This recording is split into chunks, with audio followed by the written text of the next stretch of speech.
I saw Yeah. Ben Wheatley's new film, Free Fire. Not heard of it. Don't know what it is. So do you know who Ben Wheatley is? No.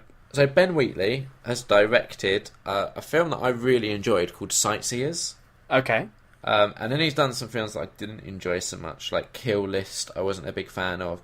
High Rise, I saw last year, so there's a good chance. I've heard of High Rise, but I haven't watched it. I think I might have reviewed it for the podcast, perhaps. Oh, maybe. I wasn't a big fan. Like, A Field in England is another one. Again, like I always struggle with his films, apart from Sightseers.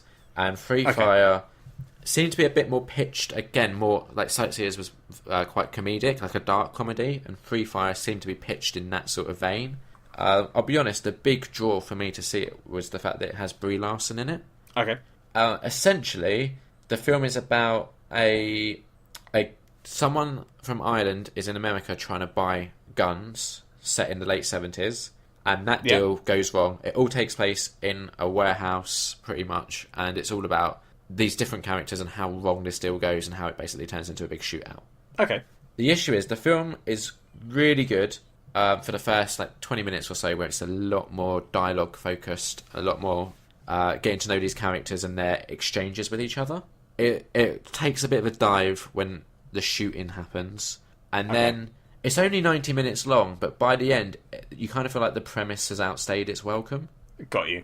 Yeah, I can see that if pretty much the whole film's in the warehouse. Yeah, I honestly kind of wish that they'd maybe left a bit longer for the shootout to happen, because it just was really funny up until that point.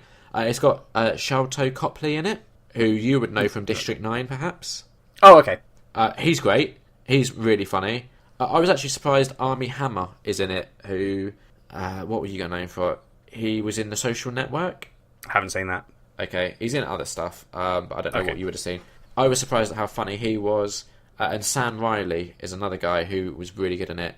I just always seem to have issues with Ben Wheatley in that he'll start off like Kill List, same thing. He starts off doing something really interesting, and then by the end, you just don't care. Yeah. And it's the same thing with this. So I'll give it 3 out of 5, because I did like, probably about a good half or so. But yeah, a lot of people I've seen are really raving about it, and it didn't quite work for me. Fair enough.